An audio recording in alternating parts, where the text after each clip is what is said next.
Welcome to Classical Ideas. This is Greg Soden. The act of walking towards danger is something most people cannot comprehend. But that's exactly what firefighters do throughout their entire lives, and there's almost a spirituality about it. They walk towards danger and suffering in order to serve. Firefighters learn to live in the moment in a fully immersed manner, staying grounded while facing danger, comforting others, and serving even in the face of danger is something that actually quite inspires me a lot. Hersch Wilson is a 37-year veteran volunteer firefighter-EMT with the Hondo Fire Department in Santa Fe, New Mexico. He is the author of a brand new book, Firefighter Zen, from New World Library. This book is full of memories, fantastic anecdotes, hilarious and heartbreaking stories that open the eyes to unforeseen tragedy, the temporary nature of life, the humor found within this intriguing profession, and the ways that small groups of people within communities band together to take care of responding to emergencies. Throughout the years of responding to tragedies, Hersch has learned a lot about life and how to stay resilient, calm, optimistic, and grow as a person. I absolutely loved this book, and I think that you will too. There is also a great audiobook version of the book as well, which I listen to often on my runs while preparing for this conversation with Hersch, and I recommend the audiobook as well if that format suits you. So without further delay, please enjoy my conversation with Hersch Wilson, author of Firefighter Zen, out now on New World Library.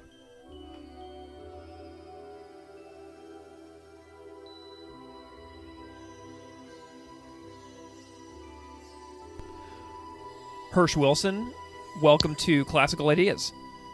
Thank you for having me. I'm excited to be here. I am delighted to have you. I'm wondering if you can just spend a moment and introduce yourself to the audience however you see fit.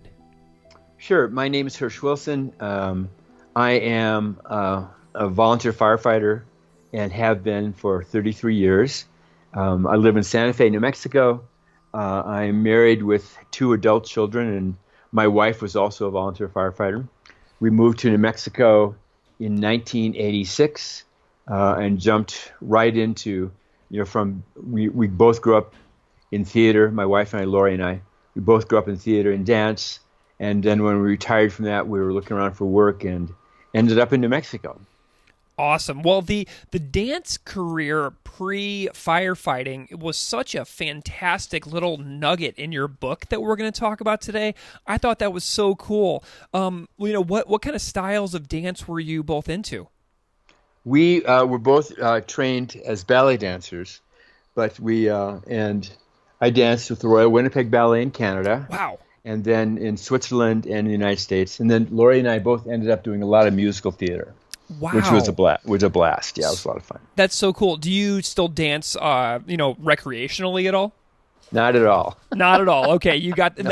I grew up as a competitive swimmer, and I virtually never swim now because all of that is it was so beaten into me that I just have no interest in spending any more time of my finite existence doing that. You know what I mean? Totally, I understand, yes. Yeah. All right, well, we're here today to discuss your brand new book, Firefighter Zen, A Field Guide to Thriving in Tough Times, a very apt title, if I may say. The book is out from New World Library, and I've been reading this fabulous book. I've been listening to the audio version as well. This book has a lightness, darkness, humor, life lessons, and it's got a heck of a lot of awesome quotes and quips, and I'm just absolutely delighted with it. It's been really, taking up a lot of my time the last couple days, and it's just been such a pleasant thing to dive into. But before we dive into the book, there's something I want to know about, and this is something I'm genuinely curious about and have been for some time, and it's the idea of volunteer fire departments. Mm-hmm. My fire department, I live in a little village outside of Buffalo, and it's totally volunteer. And in my brain, I cannot understand why these folks aren't paid. And I want to know all about fire departments, why so many are comprised completely of volunteers, why they aren't paid, and the history behind all of this nationwide way that we fight fires, because it just seems like, why aren't these folks being paid? So I'm curious about your take on all that. Sure. So there are about 1.2 million firefighters in the United States. Approximately 700,000 of those are volunteers. The first volunteer fire department was started by Benjamin Franklin in the 1730s. And I think the impetus then and this impetus now, especially in medium-sized towns and small towns, is if we don't do it, no one's going to do it, right? They can't. Small towns typically, and it used to be, and I'll get into that in a minute, but small towns can't afford to fund a career fire department. So it's always been volunteers. So volunteers have existed since the beginning of this country. And in New York and in Boston, way back in the 18th century, 19th century, there were volunteer fire companies, and they all staked out their territories, and they would run to calls. And it wasn't until later on in the history of those cities that they decided this is ridiculous. We need to have career firefighters on staff all the time. But so the way you look at it is most major cities and even medium-sized cities have career full-time fire departments and EMS departments. But a lot of small towns and rural areas have purely volunteer or what we call combined departments, where there's a mix of career and volunteers. And that's pretty common all over the country. That's so interesting to me. So you have to have so much specialized training in order to do the work that you do, which you talk about in the book. Are all of your trainings like provided through any kind of like tax funding, or are you like completely on the hook financially for being trained on all these skills? Usually we have a tax base, so we get our funding two ways. We get a percentage of our tax from homeowners, from our funding from taxing homeowners. And then we do lots of fund drives. We do fund drives, 2 of them a year. And on the East Coast where you are, there is a lot of bingo nights and all kinds of ways to help fund the department, because it is very expensive. It costs about $40,000 to completely outfit one firefighter. Wow. Well, and then, I mean, I can't even imagine how much these like large trucks and supplies are. I mean, it's gotta be a fortune.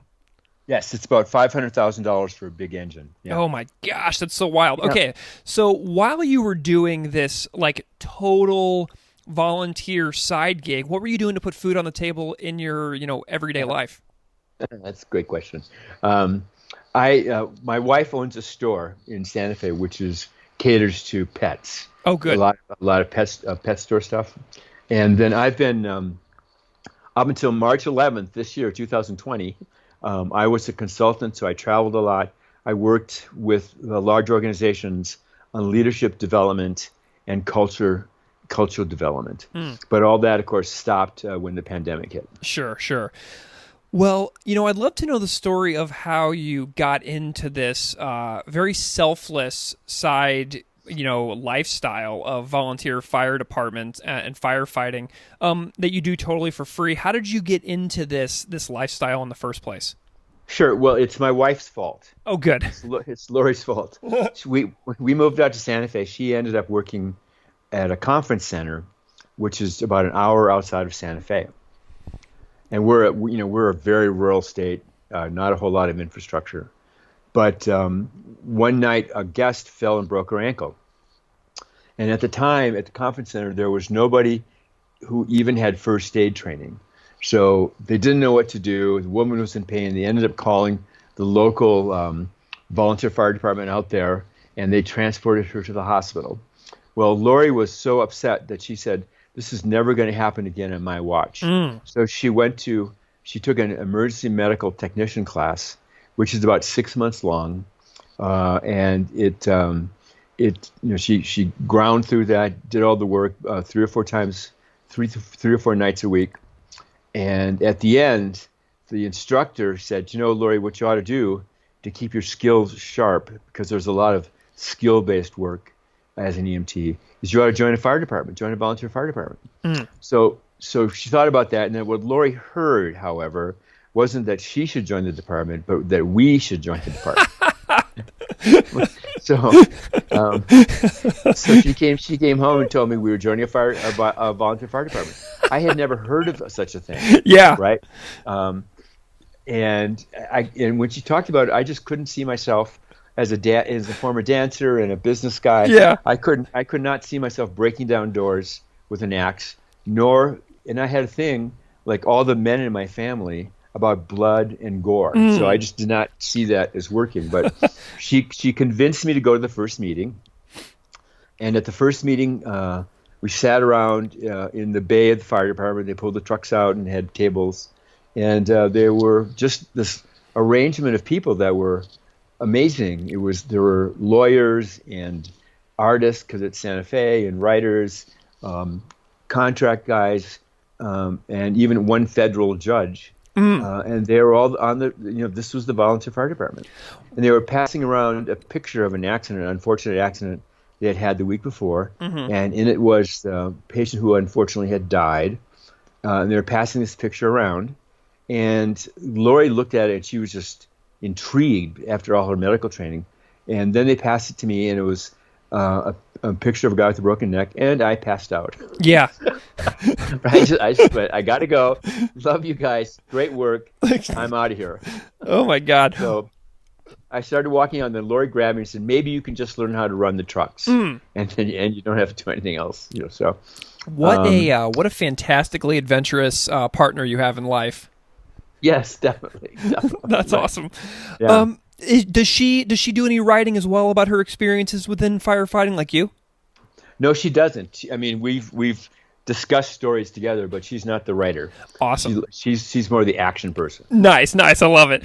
Okay, so this book, Firefighter Zen, has the term Zen in the title, and I know that I'm probably one of many shows that you're doing, but this has been a show where I've largely talked about religious studies and different religious traditions around the world, with everybody from Baha'is to Sikhs to Zen to Hindus, like everybody.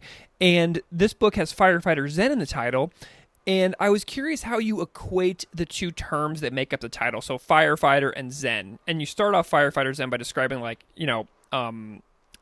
actually, that's a separate question, but so how do you equate these two terms that make up the title? Sure. So I think of Zen and firefighting as separate roads to the same conclusions and the same consequences.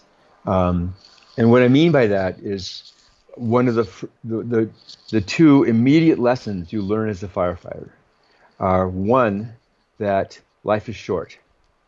And by that I mean, because firefighters are exposed to death on a regular basis, it kind of busts the illusion that we're immortal, which a lot of us carry around, that we're immortal, that we're going to live forever, that we have time. And one of my partners, Jürgen Voigtlander, who was German, he was a firefighter. He was the only anarchist, communist, socialist, atheist firefighter I ever knew. Yeah, I love that guy in the book. He's awesome. Right. But he said, we were driving home one night from a call, and he just said, you know why I do this? I do this to bring death into my life, because 3 generations ago, everybody was familiar with death, and everybody knew how to birth a child and how to embalm their parents, right? And I wanted to bring death into my life, so that I could frame my life better. And I think what the practice of Zen tells us is that all we really have is now, right? We have now, we have this, and everything else is a maybe. But what we have, all we can hold on to is this. And so firefighting really drives that home. The other thing that firefighting teaches you is that there's tremendous suffering in the world.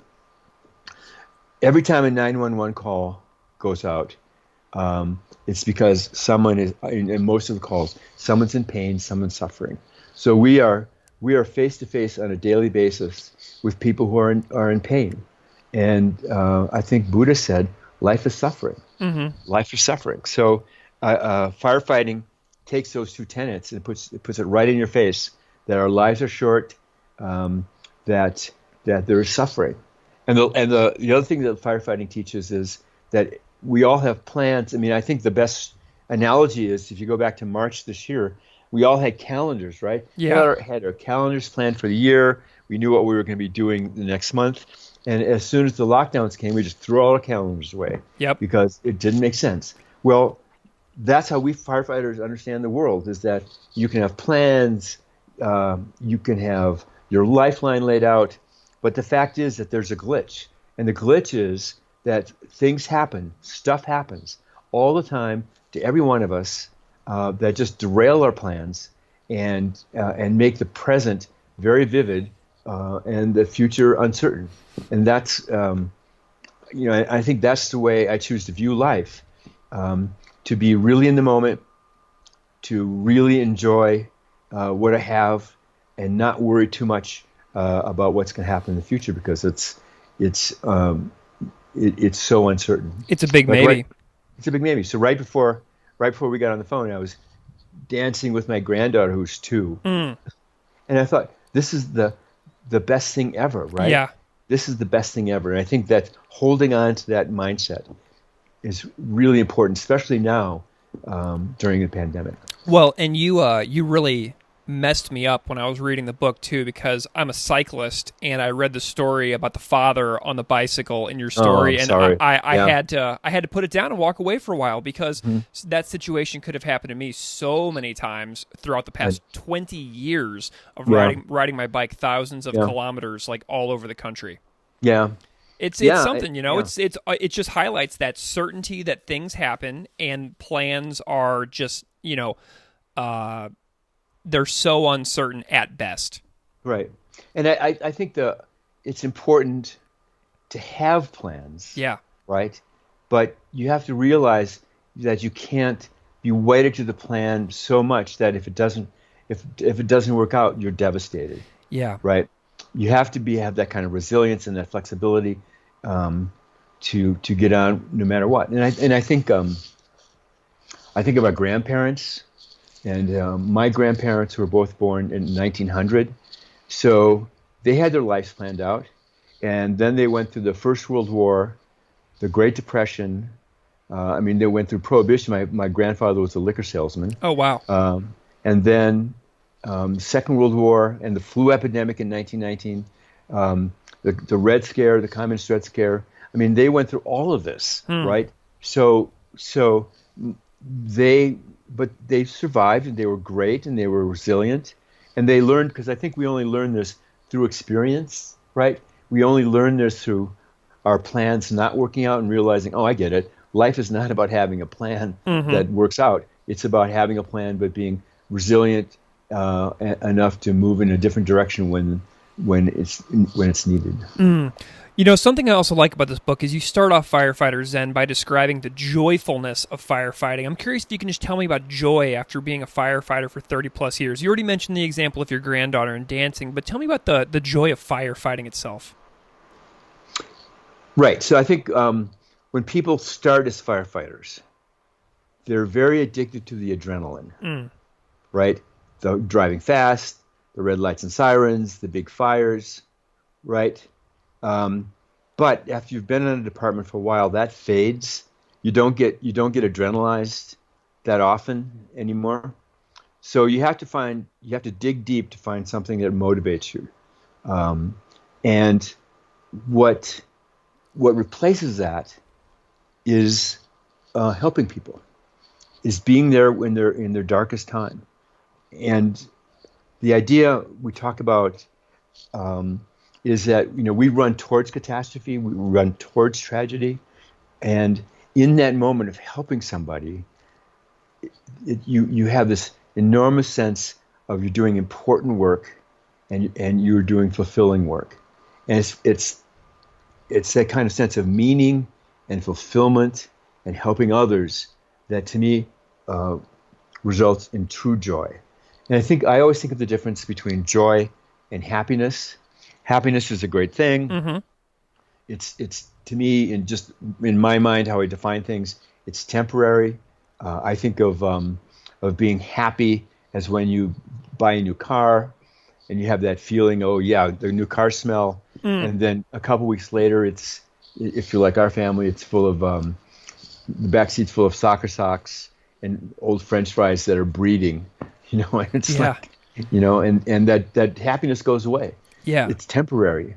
But joy is when you are doing the work that you're meant to be doing, using the talents that you have in search of helping people. So if you can put that together, that's how you find joy. And that's so interesting too, because I've been a high school teacher for about 14 years now. And, I think back on all the times in my classrooms where I've been completely exhausted, totally jaded and cynical. But then you get up the next day and you go back and you're like, oh boy, here we go again. And then you do it. And then you can have an absolutely terrible day followed by an absolutely amazing day. And then at the end of the year, when you're seeing the faces of the young people that you spent an entire year with day after day, and you're talking to them about reflecting upon their past year of experience, and you realize all the moments you laughed together, it makes it all completely worth it. And then that instills that joy. So I know that a lot of teachers out there who listen to this show will resonate with that as well. There's something about these helping service professions that just, no matter how exhausting they are, they still create those experiences that keep us coming back for more. Absolutely. I coach high school soccer.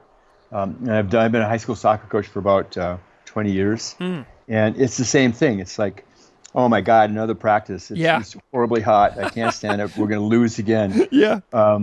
But after a while for me, the wins and losses don't mean anything, but it's out there being with those kids and helping them understand the world a little better. And the joy we have of being together and laughing just transcends all the kind of competition stuff. Yeah, man, you're the perfect kind of coach then. I remember my T-ball coach when I was 5. He was a yeller. So I'm glad that you're the opposite kind of approach to your coaching career, and laughing is better than yelling. Any day. Yeah, heck yeah. And another deeply fantastic section of this book is related to the humor of firefighting. And we were just talking about this a second ago about laughter, And so I love the section on humor in the book in which you refer to firefighters as, quote, poets of the absurd. And then you say that they seek a middle way between seriousness and messiness of life. Like the man kicked by dead cow, broken ankle is a particularly hilarious story in this book. I'm curious if you can tell me some stories about laughter within firefighting. When surrounded by so many disturbing things, you are still finding laughter with your, in this camaraderie with your fellow firefighters. What's that environment like? Well, I think it's a couple things. I think humor is the antidote to tragedy, right? And I think if we did not have a sense of humor, if we couldn't kind of step back and see the absurdity of things, we would go crazy, literally. So what firefighters, and our sense of humor is often quite dark, and we don't share it outside the departments. But we see so many absurd things, right? And it's not as if we're naturally funny, but when you step back and look, it's just crazy out there, right?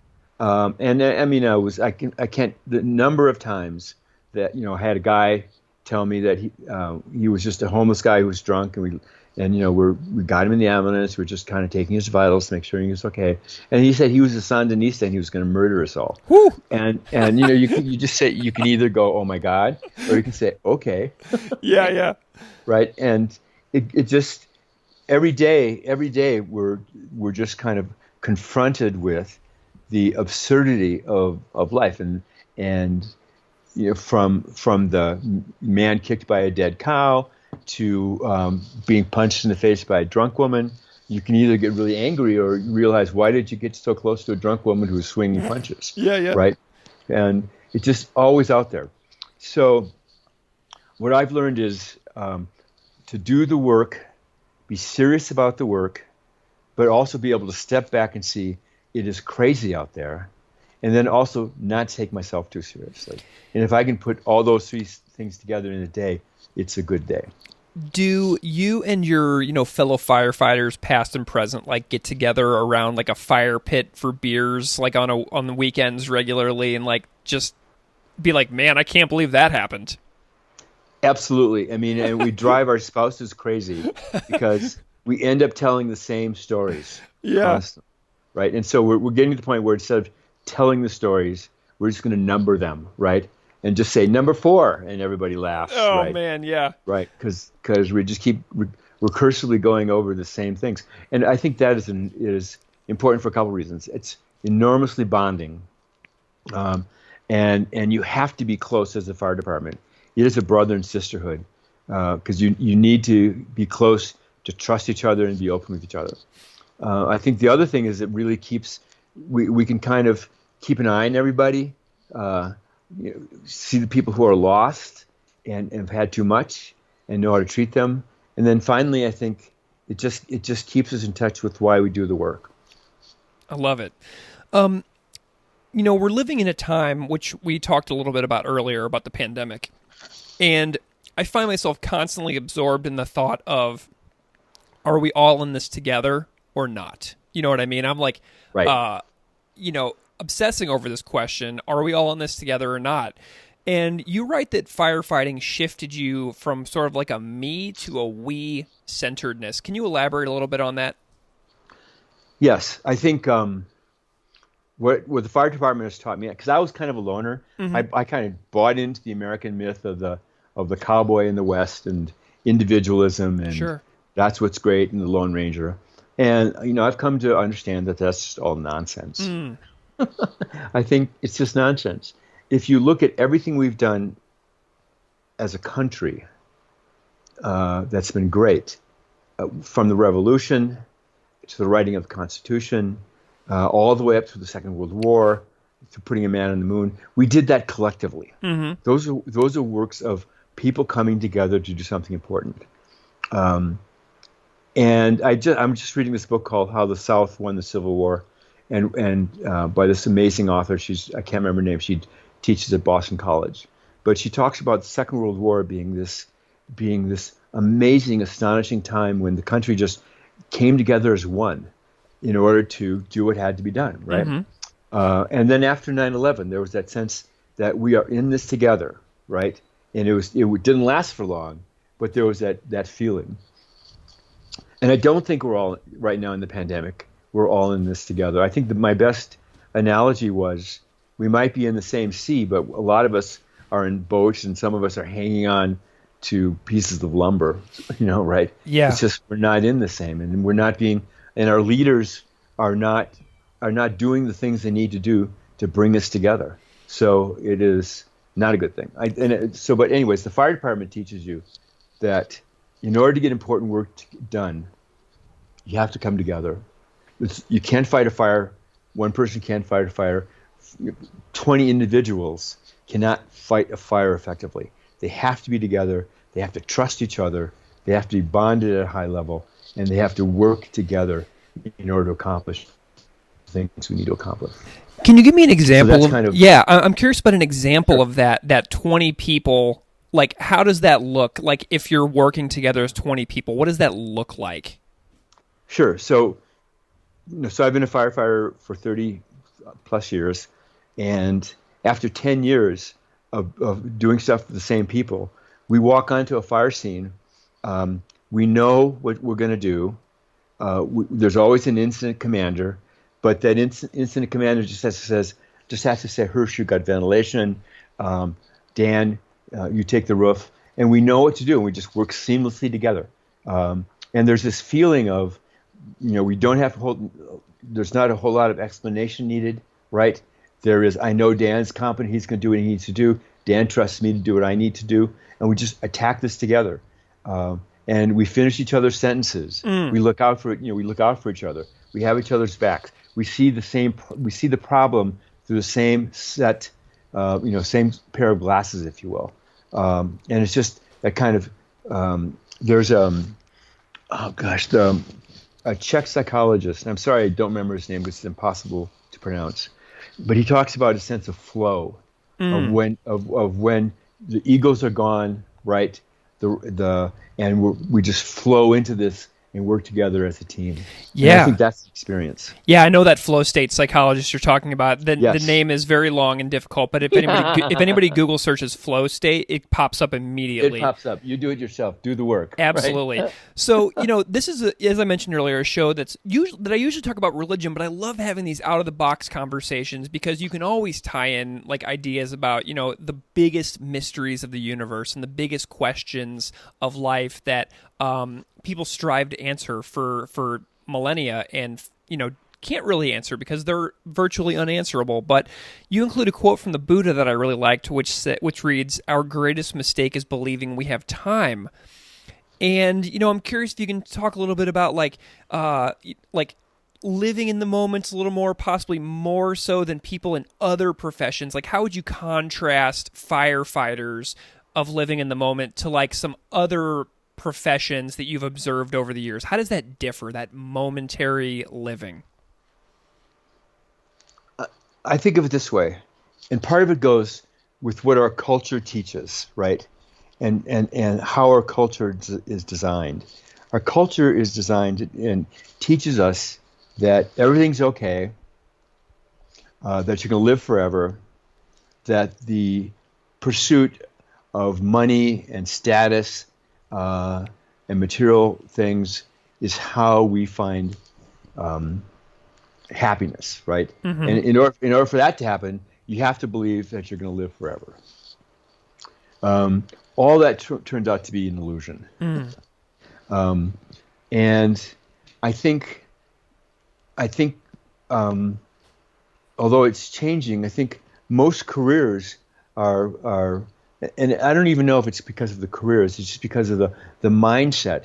And I talk about in the book that it's probably that illusion exists in our brain that we're going to live forever, because if we understood the truth, right, we would all go insane. If we kind of reflected on the fact that before we were born, there was an infinity of time, and after we're gone, there's an infinity of time, and we are simply this small speck right now. That's all there is, right? That's all there is. Yeah. But if everybody thought that, I think the prevailing power structure would say, well, nothing would get done, right? So to me, and I think that's true. It's like I once came in after a call, and it was a bad call, and I was kind of teary-eyed, and I just told Lori and my kids, I love you so much, and she said, well, it's still your turn to take the recycling down to the bottom. Right? Yeah. Right? Because the fact is, you have to live with two things: that life is really short.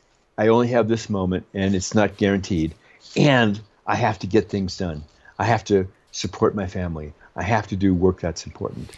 So it's kind of holding those two thoughts at the same time. That's really the balance that we're trying to strike. There's a line in the book which is so unbelievably precise for this moment in time that we're living in during COVID-19. In the book you write, on the microscopic level, we are in an evolutionary battle for our lives against microbes and disease, chaos. And certainly this line, which I would assume you wrote this pre-COVID, but this must have taken on a new meaning for you.